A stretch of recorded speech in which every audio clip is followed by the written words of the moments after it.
Wanted a medium rare. Perfect! We're planning to cook steak tonight. Celebrate the anniversary. Potato for mashed potato.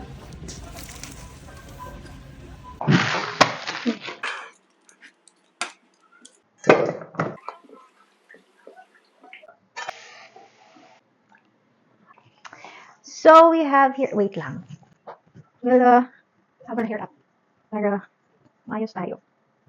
Okay, so we have here a steak, 1/2 inch. How thick is it? No, 1.5. So what we're going to do is let it dry. Remove all the excess water. You salt it.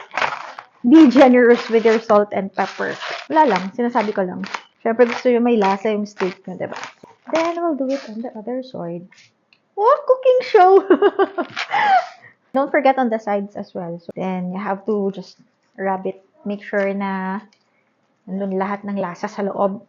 So for mashed potato, we just have to drain the excess water. You saw naman na how Aiden cooked the mashed potato. While it's hot, kailangan na natin ilagay yung ibang ingredients. Butter. Yan. Milk. Then mash lang natin siya. But I want my mashed potato with a little of cream cheese, salt and pepper. Si Aidan gusto niya ng maraming pepper. So, just continue mashing it until okay na sa inyo yung texture. For me kasi gusto ko yung may buo-buo pa. Okay. It's very, very mainit when you put in the beef or the steak. Now, I want to put a little bit of oil. Or garlic. So, our garlics are with skin. Twice ako naglalagay ng garlic on set ng pagluluto. Tapos pag palutso na siya. And so, we'll just leave it there. Huwag na natin pagpakailaman. And then, kung ano yung ina-achieve niyong pan ng meat. Ako is medium rare. Ako mabutter kasi ako. So, start sa sides. I have to cook all the sides also. Then, as with this one, we'll just have to rest. This has been rested. Check natin. Wanted a medium rare. There we go. Init pa to.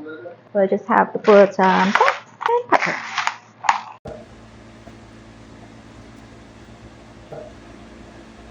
Dad, you hold it? Or you want me to cut it? Ooh. Perfect! Someone hand over the gravy, please.